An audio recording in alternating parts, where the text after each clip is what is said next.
Buenos días, bienvenidos a la Universidad Maya, Campus Cancún, a los jóvenes del octavo cuatrimestre de la licenciatura en Trabajo Social. Buenos días y bienvenidos sean a esta tercera semana, tercera clase del módulo de la materia Situación Jurídica de la Familia. En esta clase vamos a ver entre algunos de los procedimientos legales para proteger a la familia. Vamos a tener la tutela y la curatela. Tutela y la curatela. Vamos a ver lo que es la cuestión teórica y también lo que nos menciona nuestro Código Civil del Estado de Quintana Roo. Por otra parte, también les informo que ya está en plataforma su examen parcial. El examen parcial normalmente le pongo para que abra a la hora de la clase, que son las 12 del día, y va a cerrar hasta las 23:59 horas del día de hoy. Son 20 reactivos de opción múltiple tomados del material de la primera y segunda semana. Podemos ver que hay una lectura sugerida, que son 100 años de derecho familiar en México. También los artículos que se dieron de la primera clase están señalados en su cuestionario del Código Civil. Y la lectura sugerida de la segunda semana, que se llama Derecho Familiar de la UNAM. Eso es para de donde viene el examen, lo que debieron haber estudiado. Ya lo que estamos viendo hoy, como es un tema no muy largo, pues simple y sencillamente su actividad cerró el día de ayer, se dio 2 días, porque hoy nada más va a ser la clase, 2 horas, y su examen, ya una vez que ustedes, creo que tienen una clase después de la mía. Cuando concluyan sus clases, pues tienen hasta 1 minuto antes de la medianoche, el día de hoy, para poder contestar su examen parcial. Espero que también todos, tengo aquí 1, 2, 3, 4, 5, 6, 7 personas. Diego Canul, Carla Izquierdo, hoy otra Carla, Lidia Álvarez, Michelle García, Sandy Arias y Sulamita. Pues vamos a dar inicio a la clase de hoy. No sé si antes de empezar tengan alguna pregunta respecto al examen. La actividad de la cuarta semana va a ser la otra semana, lógicamente, estamos hablando de 29 de mayo. Ya ahí se les marcará, se les dará unos días, pero acuérdense que entre la cuarta y la quinta semana va a pasar lo mismo que está pasando con la segunda y tercera. La actividad de la quinta se tiene que subir por adelantado, o sea, previamente al sábado, desde el jueves tendría su quinta actividad, cuando ya nos estemos acercando a la quinta semana. La quinta semana, sería el primer sábado de junio, 29, 30, 31, 1, 2, 3, 4, 5 de junio. Entonces, pero antes de ese 5 va a estar su quinta actividad, para que el día del examen final solo sea, como estamos hoy, la clase y su examen final. La actividad ya debe estar hecha para que a partir del domingo ya se pueda empezar a ver las calificaciones en la plataforma. Bueno, pues vamos a dar inicio, jóvenes. Voy a compartir la pantalla para que vayan viendo. Este librito también ya lo tienen ustedes en plataforma. A ver. ¿Sí alcanzan a ver? No, profe, no se ve nada. A ver. No sé por qué no agrega, pero bueno.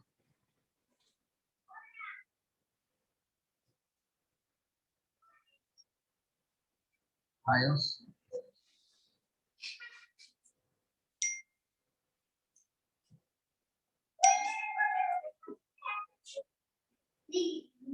Yo dije, hola, otra vez tú. Bueno, antes de, el que sí van a ver ahora es el Código Civil de Quintana Roo. Estaba mojando. A ver, bien ahora. Van a ver ahora lo que dice concepto de tutela. Está cargando. Ah, ya apareció. Ok, miren. Estamos viendo todo lo relacionado a la familia, al derecho familiar. Bueno, vamos a ver cuáles son los procedimientos que hay que llevar a cabo para la protección de la familia. Señala también el temario, el marco legal. Bueno, aquí en este caso, que vamos a ver la tutela, tenemos la normatividad en nuestro Código Civil del Estado de Quintana Roo, que ahí se encuentran, se pueden apreciar, leer los artículos que regulan lo relacionado a esta figura. Pero vamos a ver qué es esto de la tutela. Tutelar es cuidar y proteger. Al tutor le corresponde proteger los intereses del pupilo, o sea, de la persona que está cuidando, tanto personales como su patrimonio. No solo su persona, también su patrimonio. Así las cosas, se puede afirmar que la función del tutor es la de proteger a la persona del incapaz, procurando su bienestar y administrar su patrimonio siempre para beneficio del pupilo. La tutela es supletoria de la patria potestad. Ya habíamos visto que la patria potestad es el conjunto de derechos que tiene el papá o la mamá sobre la persona. En este caso, papá, mamá sobre el hijo. Bueno, la tutela es supletoria de la patria potestad a través de la que se provee la representación, la protección, la asistencia de aquellos que no lo pueden hacer por sí mismos a los incapaces, para intervenir y representarlos en su actividad jurídica. Ya, si una persona, pues sí es persona, pero tiene una incapacidad o es menor de edad, bueno, hay un tutor que los va a representar para llevar a cabo la actividad jurídica, la actividad legal de que se trate. En el caso de los menores de edad, la institución de la tutela es una figura subsidiaria de la patria potestad, ya que solo se nombra tutor para un menor por un juez de lo civil o de lo familiar, cuando aquel no tiene ascendientes o que teniéndolos, estos no pueden cumplir con el ejercicio de la patria potestad. Aquí estamos viendo el concepto de tutela. Bueno, ¿cuál es el objeto de la tutela? Tenemos 4, como pueden ver ustedes en pantalla, tiene 4 objetivos o objetos de la tutela. Primero, la guarda de la persona y bienes de aquellos que no estando sujetos a la patria potestad, tienen incapacidad natural y o legal para gobernarse por sí mismos. Una incapacidad natural puede ser una enfermedad, no puedan comprender la dimensión de lo que están haciendo.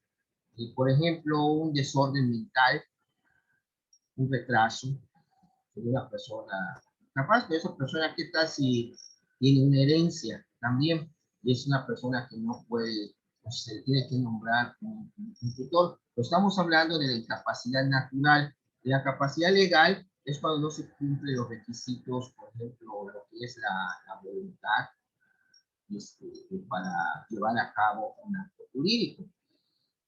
La número 2, o la letra B, dice la representación interina del incapaz en los casos que señale la ley.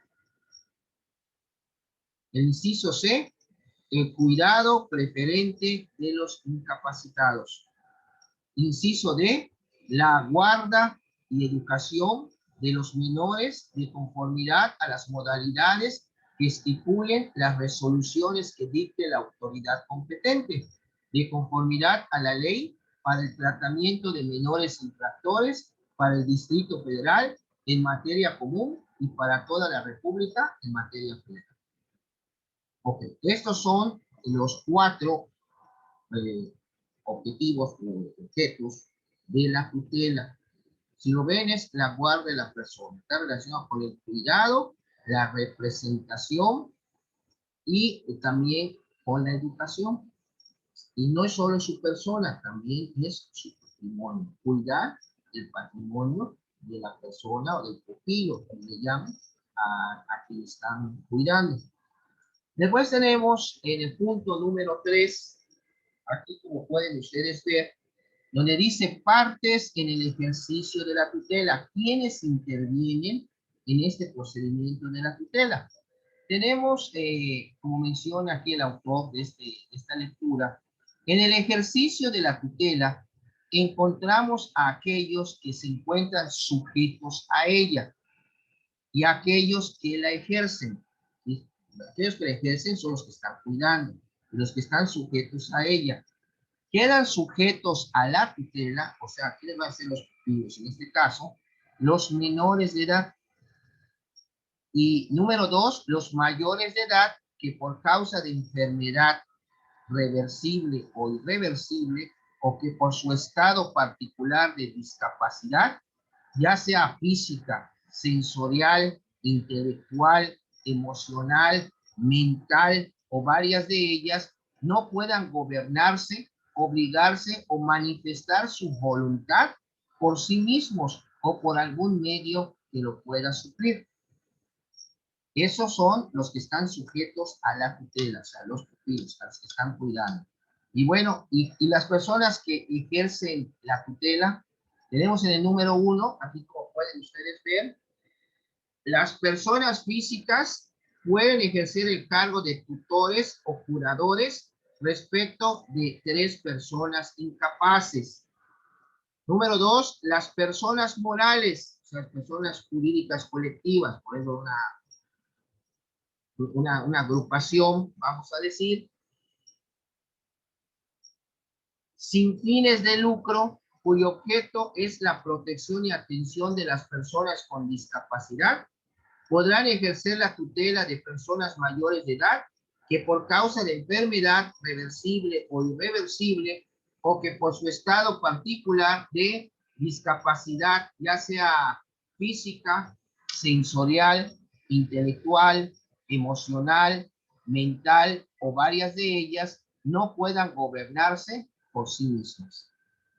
Cuando se trate de tutela testamentaria o la dativa, son 2 tipos de tutela, la testamentaria o la que se denomina dativa, la persona moral deberá presentar un informe anual pormenorizado a los ascendientes del pupilo o descendientes de este o al juez de lo familiar respectivamente. En ese informe va a sentar, es un informe de las actividades que ha estado realizando respecto al cargo que tiene, ya sea de tutor o de curador, que vamos a ver más adelante cuando veamos lo que es la curatela.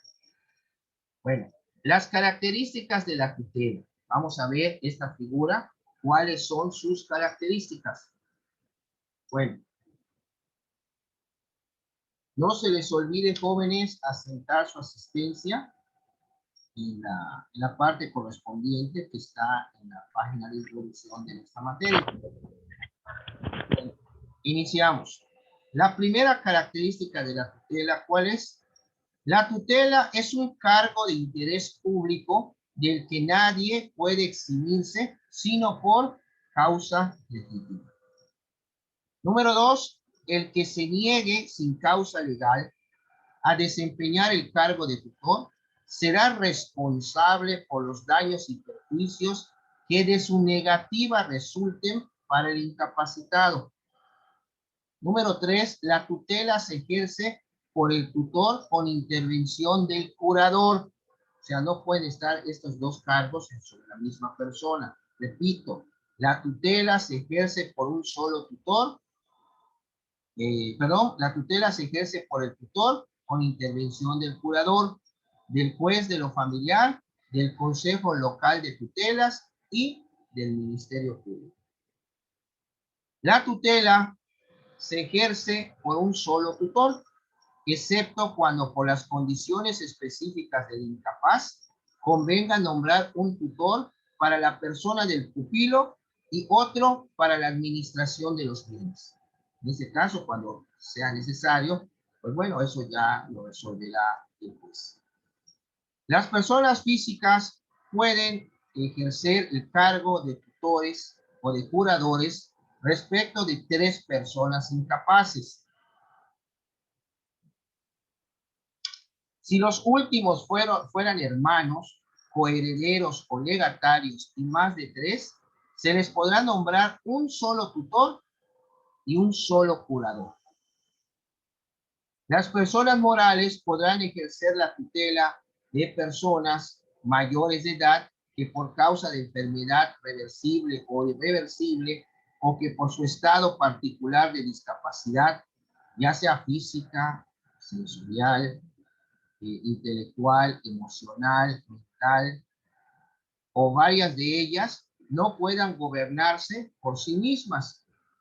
Cuando se trate de tutela testamentaria o dativa, la persona moral deberá presentar un informe anual pormenorizado a los ascendientes o descendientes del pupilo o al juez de lo familiar, respectivamente.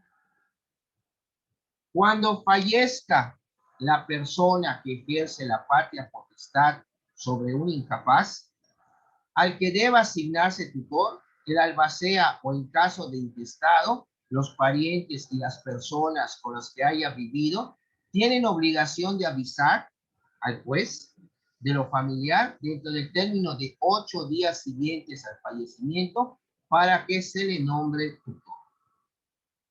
Los jueces del registro civil, también llamados oficiales del registro civil, las autoridades administrativas y las judiciales tienen obligación de avisar al juez de lo familiar los casos en que se debe nombrar un tutor cuando por sus funciones conozcan de ti.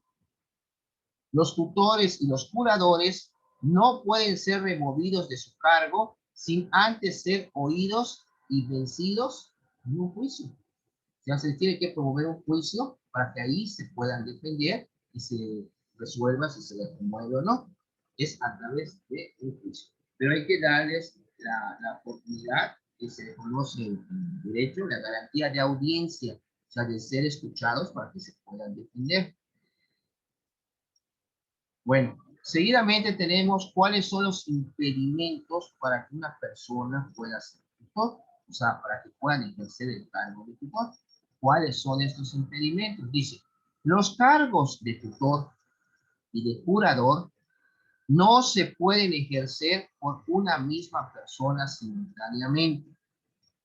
Una persona que diga, soy tutor y curador, no es un impedimento. Tampoco por personas que tengan parentesco entre sí en cualquier grado de la línea recta o hasta el 4º grado de la colateral.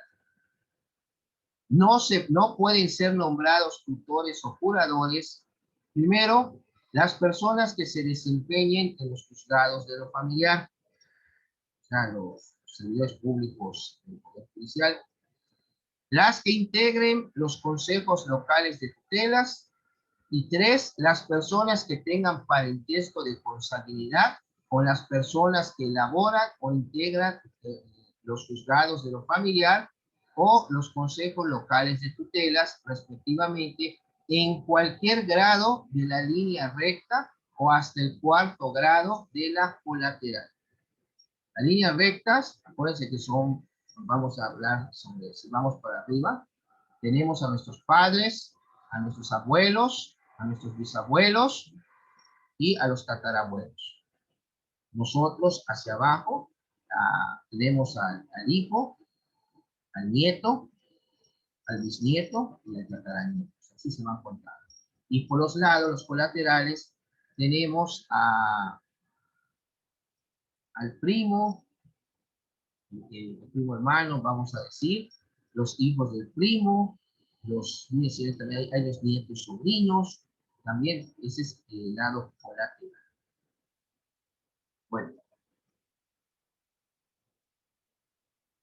¿Cuáles son las formas de tutela que se conocen? Hace un momentito les decía respecto a la tutela testamentaria o heredativa.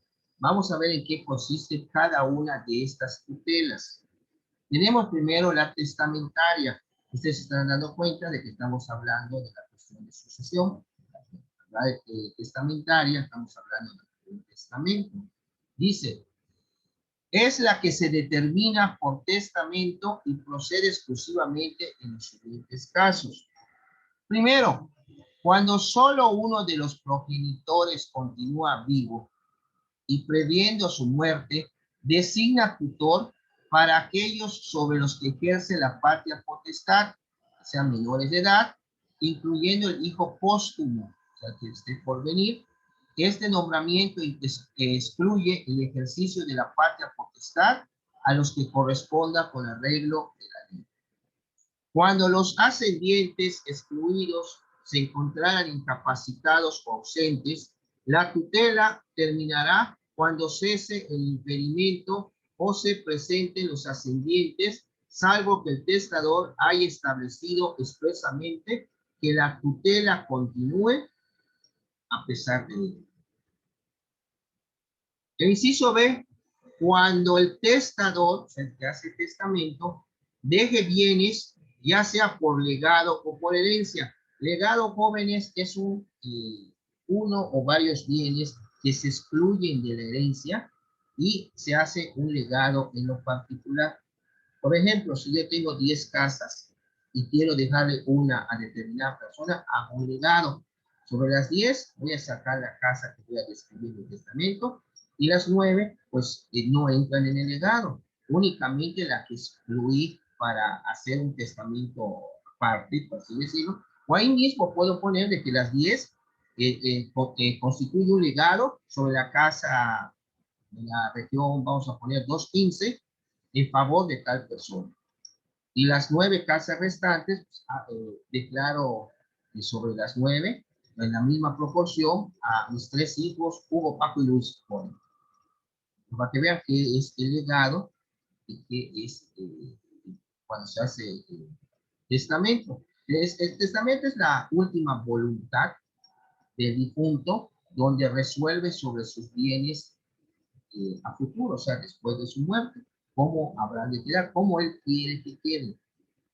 Eso, bueno.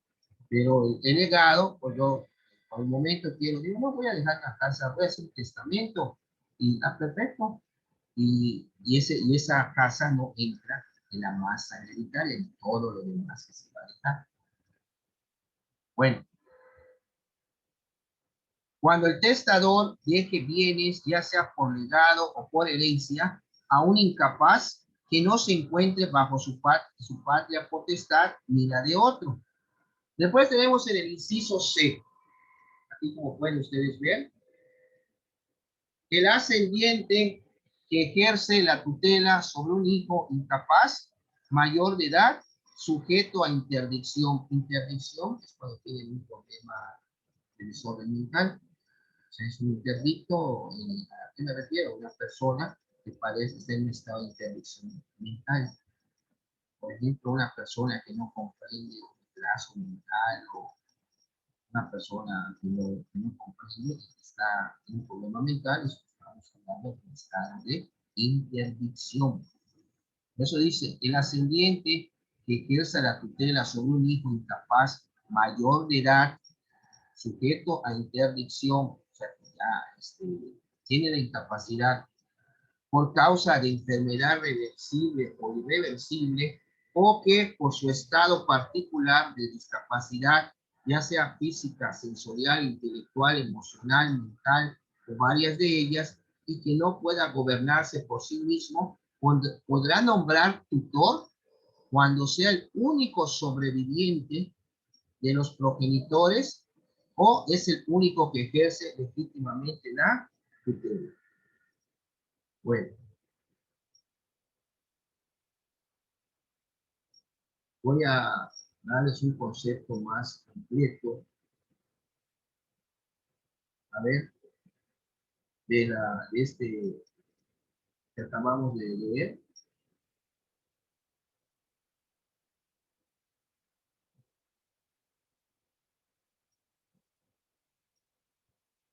Mire, el estado de interdicción es una condición declarada por un juez de lo familiar en el cual una persona mayor de edad carece de capacidad para tomar decisiones de manera independiente, debido a que no puede gobernarse por sí misma, ya sea por estar perturbadas o disminuidas en su inteligencia o limitadas físicamente. Eso es un estado de interdicción, es una condición que ya la declaró el juez, que la persona está así. Es un estado de interdicción. Bueno, un ejemplo, vamos a ver, en un proceso judicial con el que se busca que se declare que una persona no cuenta con las capacidades mentales suficientes para ejercer su capacidad de ejercicio, es decir, aquella capacidad para poder celebrar diversos actos jurídicos como comprar o vender una casa, tener una cuenta de ahorros, solicitar un crédito, etcétera. Pero ese es su estado que presenta, debe estar declarado por un juez. Entonces está declarado, hay un estado de interdicción, un interdicto, por la cuestión de que la persona padece de ese problema. Y en derecho hay dos capacidades en cuanto a este tipo, la capacidad de goce y la capacidad de ejercicio. La capacidad de goce es cuando tú eres titular de tus derechos que tú puedes llevar a cabo. Y la capacidad de goce es el ejercicio de esos derechos. La persona que tiene un problema mental, bueno, tiene la capacidad de goce, o sea, tiene el derecho, pero no lo puede ejercer por su problema que tiene, su problema mental. Entonces se hace el procedimiento después para que lo declare que tiene un estado de interdicción y ya con eso la persona se está acreditando que padece un problema mental para poder llevar a cabo diversos actos jurídicos, como el ejemplo que les acabo de mencionar. Bueno,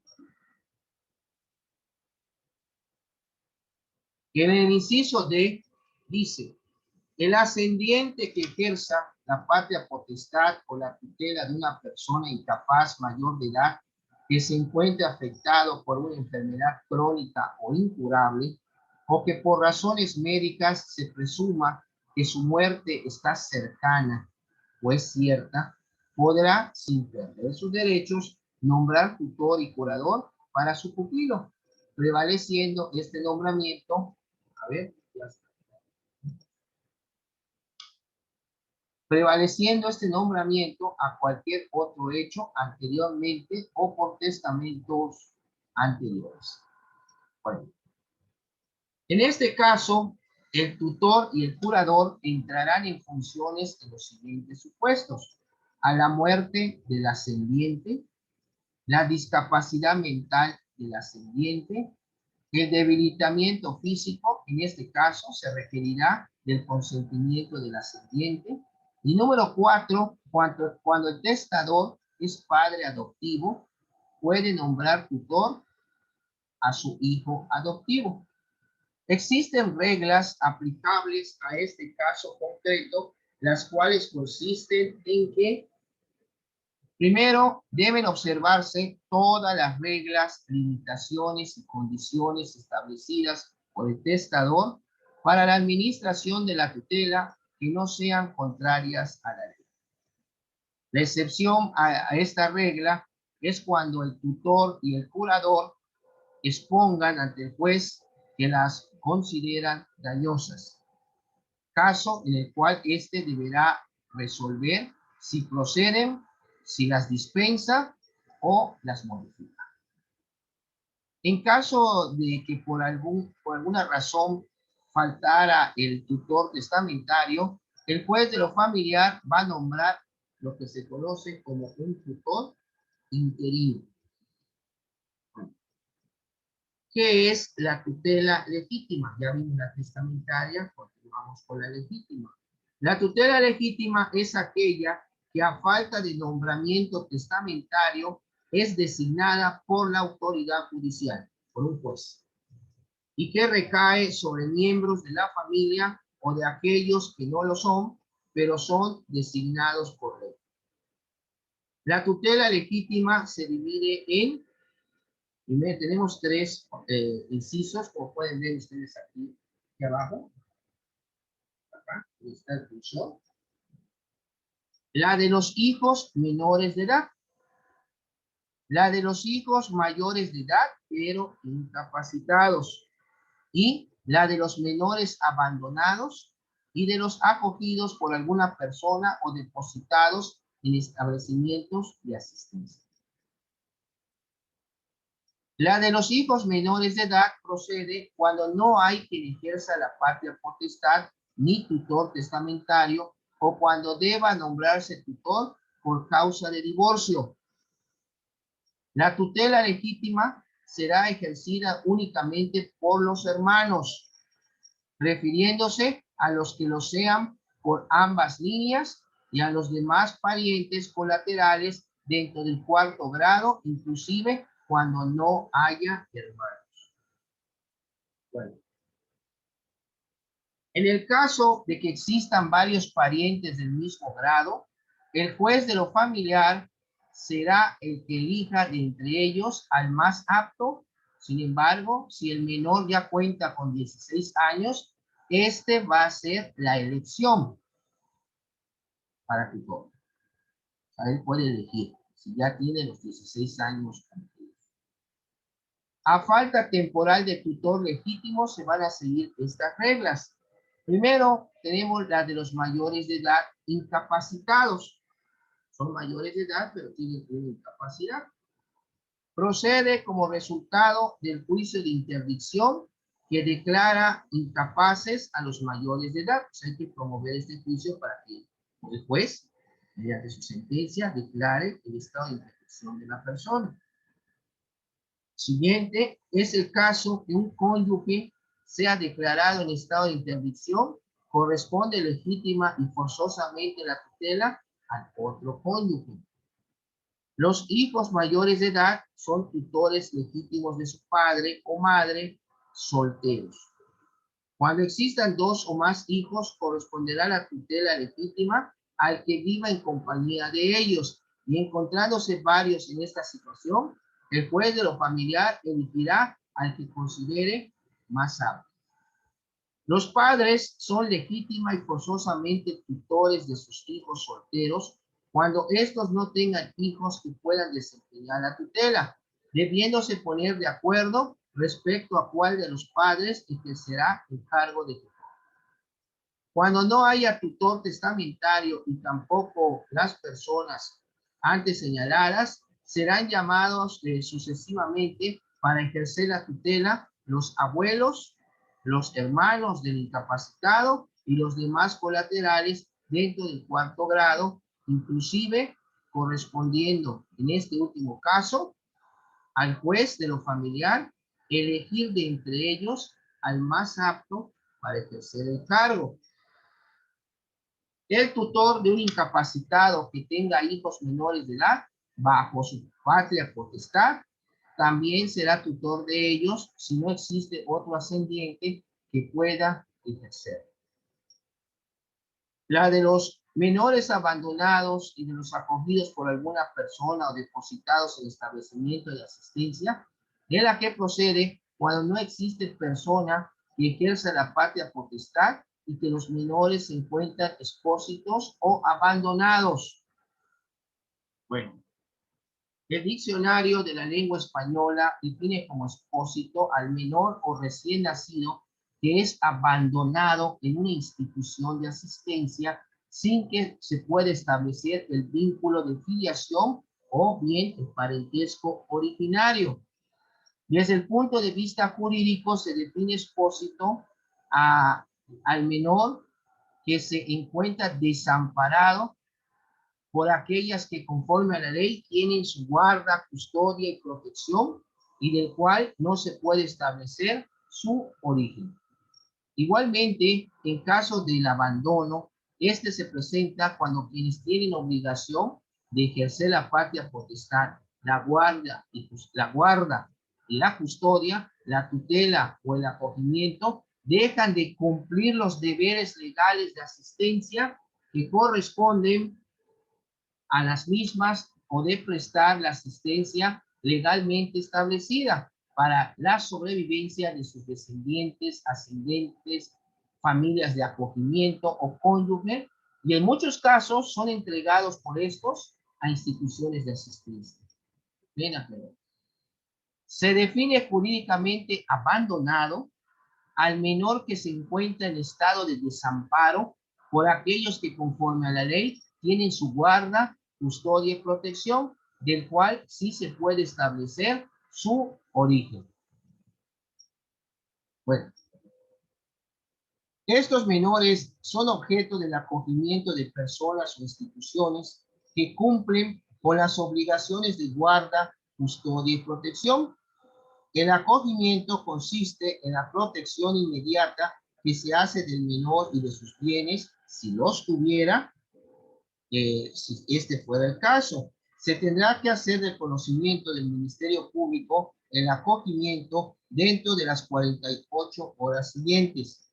Los tutores, en el caso de menores abandonados y expósitos, pueden ser, primero, personas físicas, que se coloca a los expósitos y abandonados bajo la tutela de aquellos que los han acogido, cuya intervención se encuentra regulada en los mismos términos que para los tutores.